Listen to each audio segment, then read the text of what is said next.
This thing I don't think has ever been cleaned. Bird feathers, some dog hair, some cat hair. So that's all gonna have to be replaced. That's a nice bird's nest in it. Doors rotted out, drywall seam is cracking. Holes in the tub. This bathroom's getting completely gutted as well because there's water damage.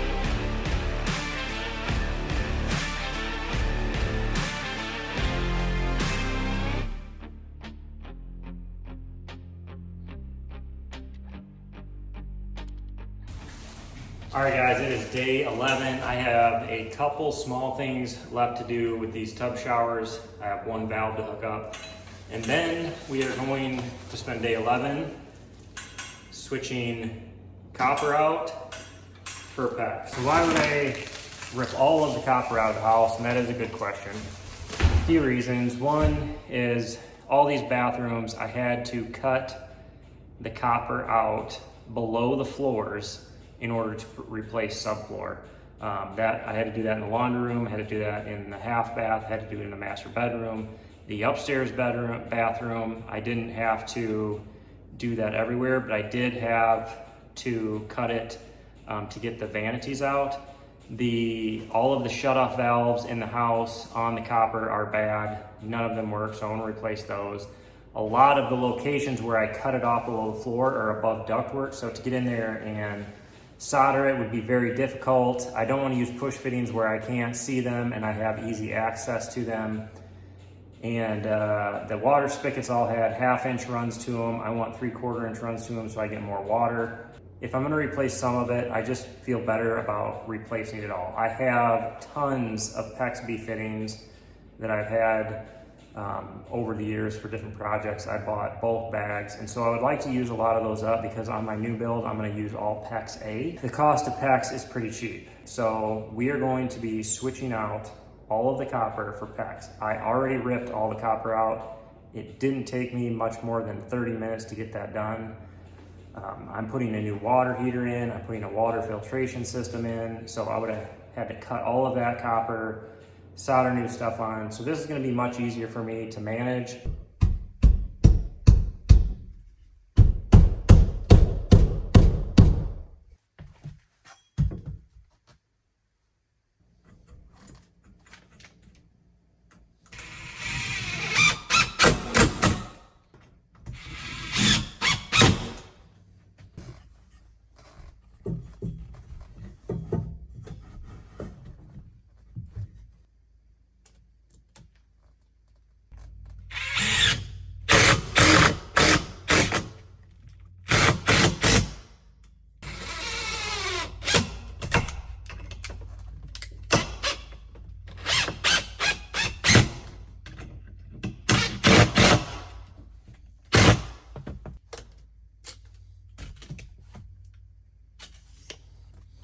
That will work.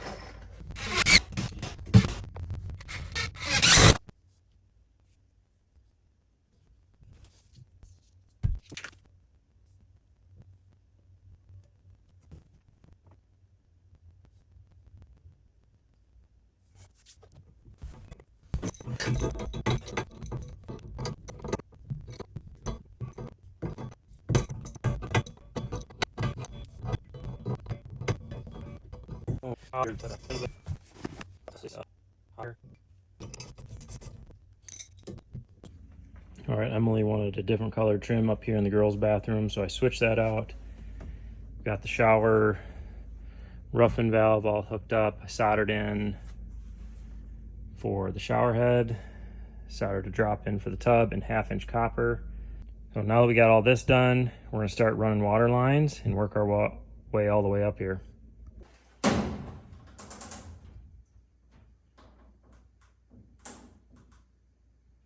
All right, so we're gonna get started and we're gonna break this into sections. I gotta go up to the upstairs, like right here. I gotta service half bath, master bathroom right here. And then I'm gonna shoot lines down that way to service the kitchen and a future bathroom down here. So we're just gonna break this into small sections. So I'm gonna start right here. The water heater is gonna be on the wall right there. So I'm gonna run hot and cold 3/4 down to here. I'll break off to go to the upstairs, put shut-offs where I can get to them. And then we will also have break off to these bathrooms and have shut-offs where I can get to those. All right, I'm gonna use this green line laser I have. It's a DeWalt 360. Just lined it up with that stud so I can get a nice straight line with my PEX lines. Put my shut-offs to be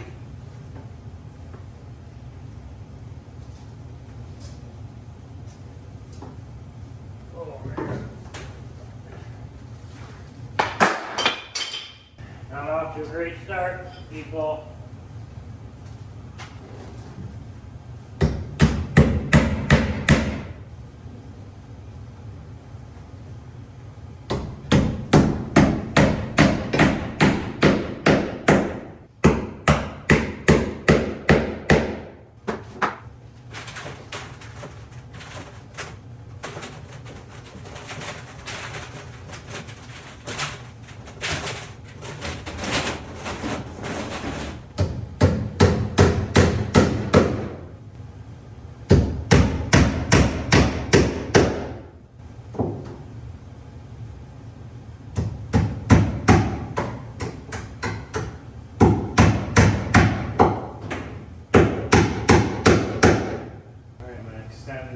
Run that down all the way down this wall and end it way down there.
So got my T on to serve the master suite and half bath. Need to put a shut off, and then I'll bring a piece of 3/4 through here and then tee off of that.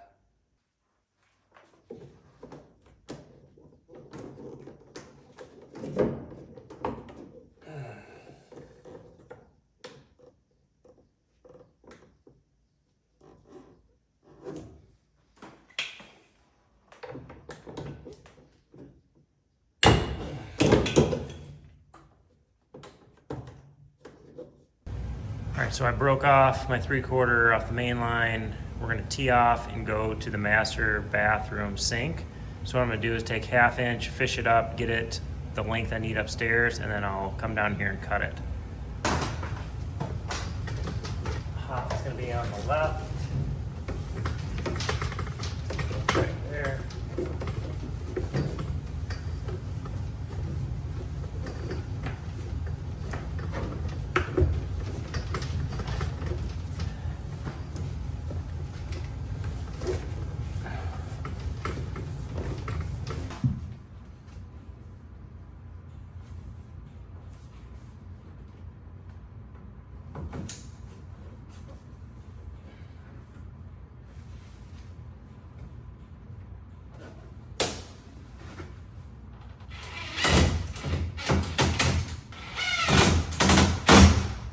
That's just the PEX bend. It just helps hold the bend, keep that where it needs to be. So I got it stubbed out, I don't know, 6 inches. You can always cut it later, but we should be good there. So you just snap your PEX in there, it curves it for you, holds it in place.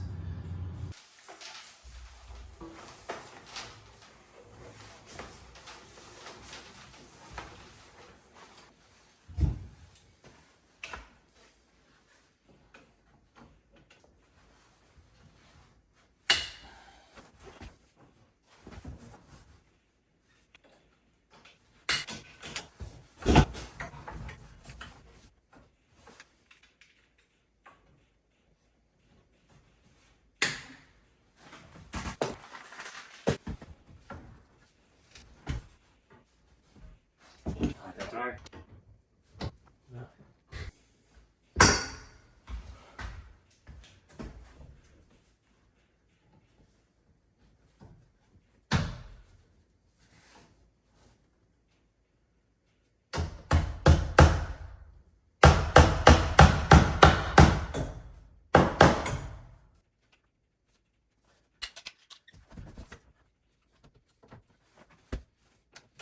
Bet the old school plumbers that were like really good at copper and galvanized could crush it using PEX, because doing all that stuff was running copper is a lot more intense than this.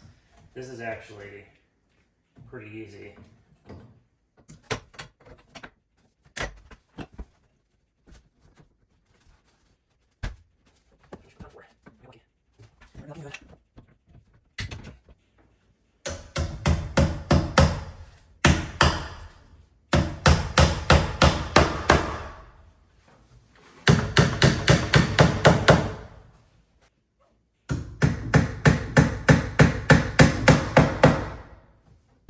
Alright, so boiler will be here. We'll come up, we'll tee into this line. It'll go that way, and it'll come this way. And we're going to tee off. I got a shut off. And then that goes to the master sink, master shower, and then half bath sink. So now I can isolate all of that with that one valve. So I'm going to do the same thing with the cold now. I'm going to run it right through here, and then we will hook all the colds up.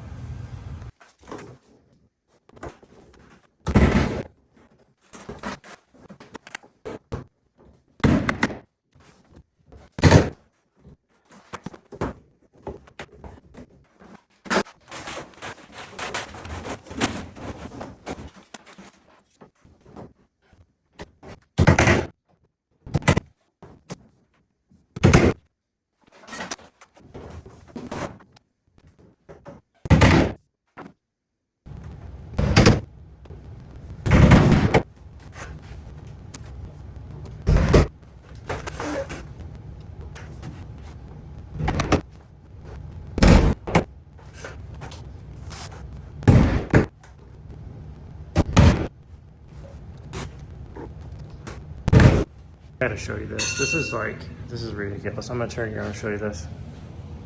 There's the sink for the kitchen right there. So it comes down, and that pipe actually goes up and then comes back down a little. And it comes in here, and then look at that sag. Sags way down, goes back up, and then back down again. I gotta fix that. That's terrible. I can't even imagine that even drains very well.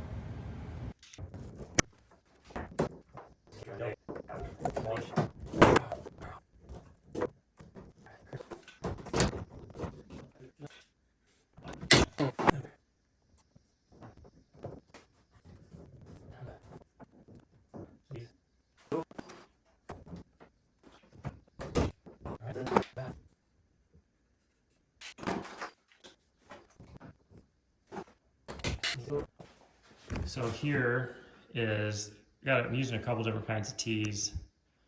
This is 3/4, and then half and half. So when I get to the end of a run, 3/4 stops here, half to shower, half to toilet.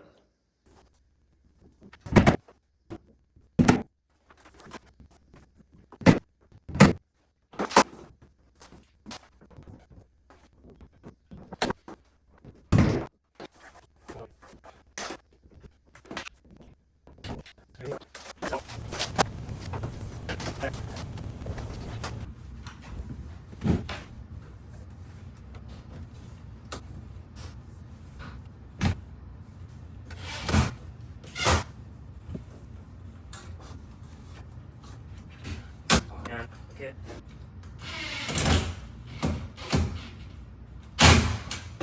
I got hot and cold for the sink, cold for the toilet. I got that over as far as I can. Then we got our hot and cold hooked up for our shower valve. We got the cold for that toilet, and then we got the hot and cold for that sink. So this is all done. Pretty excited about this. All right, so this is where they had the copper lines coming up. So I've got these up through there, but I want this to be neat and tidy and for these to be secured. So I'm taking these blocks, and before I screw them in, I'm snapping these lines into them. It's the only way I can get them snapped in. So I've got 4. I'm gonna put one there, probably one here, there, and at top. And then get that all squared away. And then I put 90s on there just because I couldn't make that turn. And then I have my first T's that go up to a sink. So once I get this secured, I can go back downstairs and then finish hooking that up to the main line.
All right, day 11 is in the books. It's not gonna look like I got a lot done.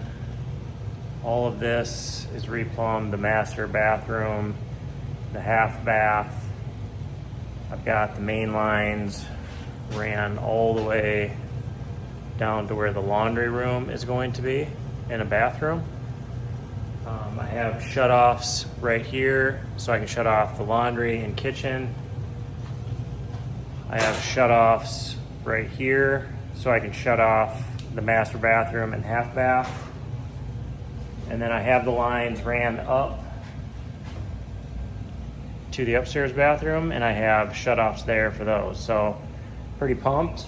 I've got one of the sinks plumbed. I have one sink, the shower, and the tub left to do. And then the kitchen, which shouldn't be too bad. It's 10 o'clock.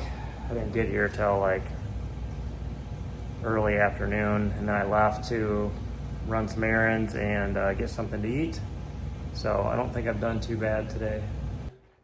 I have the other sink the toilet, and then the shower to do. So we're gonna get that done, and then we'll go finish down in the basement.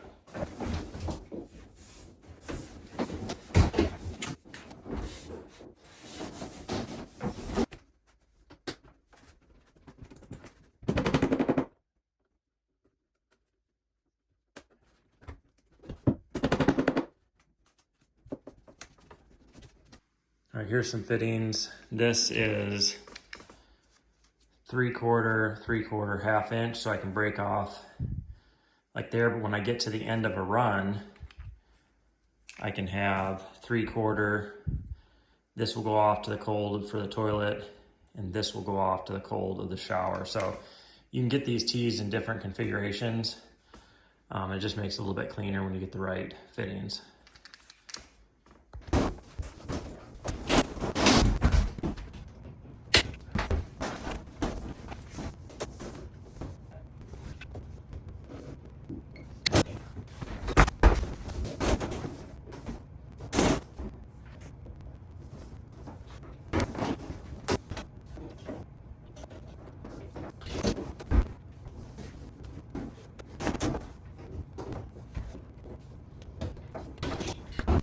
Give you guys a little tip.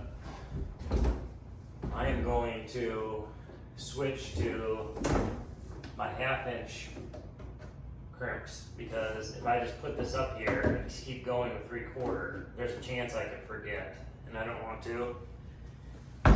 It's really easy to switch these out. Just pull this lever, 3/4 comes out. I can put the 1/2 inch crimper in.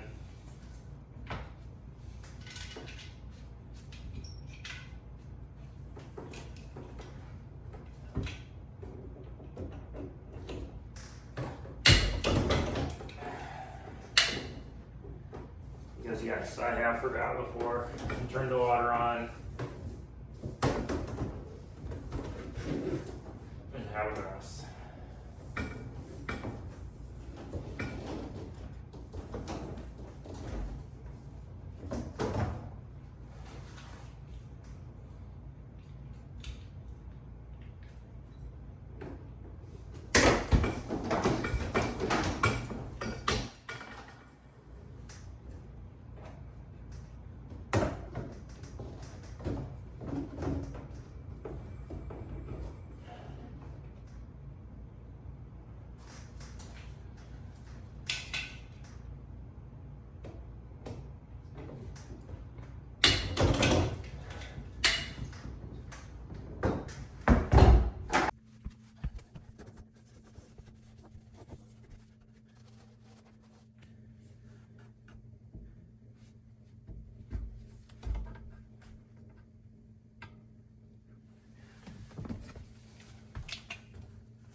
All right, I'm gonna put this trim on, up.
All right, so our lines come up from the basement right here.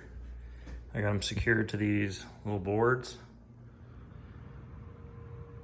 Probably insulate them. And they come through here, break off to sink 1, break off to sink 2, break off to the toilet, and then go to the tub shower. All right, so I have to tee into this, and in situations like this where I have to hook the 1/2 inch in to the 1/2 inch and then put that 3/4 in there, it's easiest to attach the 1/2 inch first because I can do it down here, then push that up, and then I can easily get my crimper in on both sides.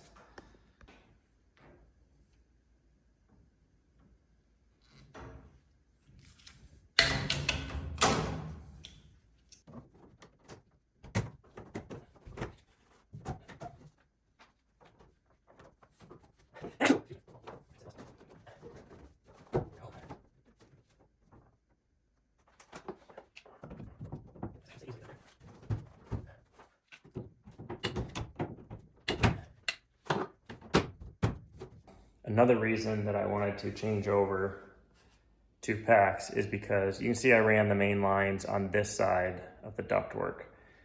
They were ran over here on the bottom of the I-joist, and I want to finish this basement. So I'm gonna have to have a box here, and I didn't want to have a box come down, then out and up, and I didn't want to waste space. So if my box comes across here, I can easily just extend it out here, and then I only have a drop down on one side, and this is gonna be the space that isn't used as much. There's gonna be a bathroom right here, then laundry room, and then in that corner will be a room, and then the rest of that will just be open space. So I wanted that ceiling all the way up against the I-joist, and so I wanted to get these pipes over on this side.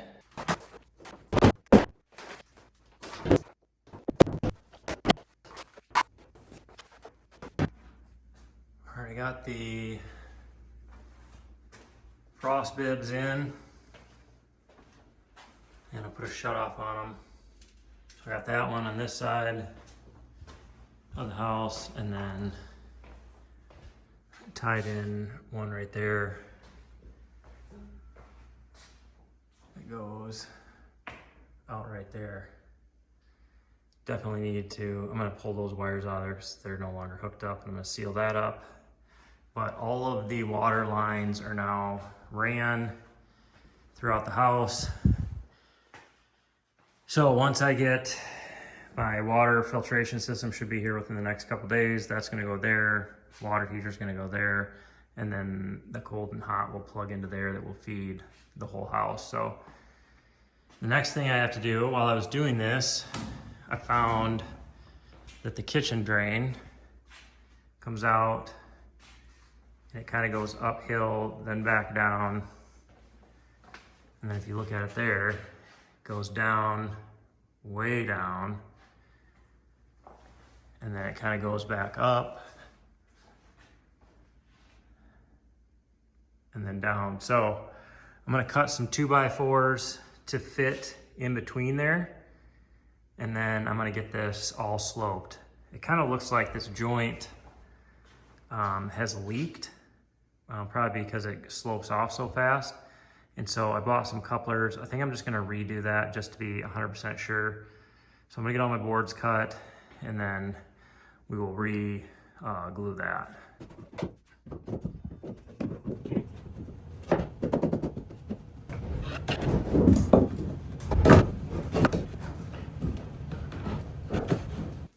All right, I have blocks all the way across. I blocked it off where it comes down in turns. So I got it as high as I can go, and then it goes down gradually, and I got it all strapped down except for right here. I got to take this off because it is loose.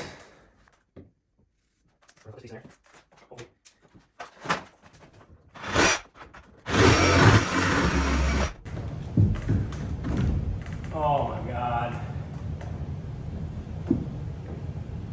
This definitely needs to be flushed out.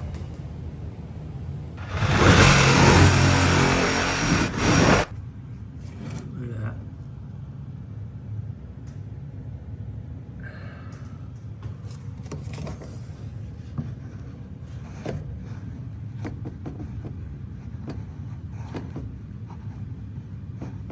All right, another unexpected issue. This pipe had been sagging, so of course you got a lot of buildup there. I want to get it clean, so I think what I'm going to do is I have a snake. Maybe I can put this back together and then snake it and put my hose down it and just flush it out. I think it's pretty soft, so I think it would go down if there was a decent amount of water pressure, so I think that's what I'm going to do.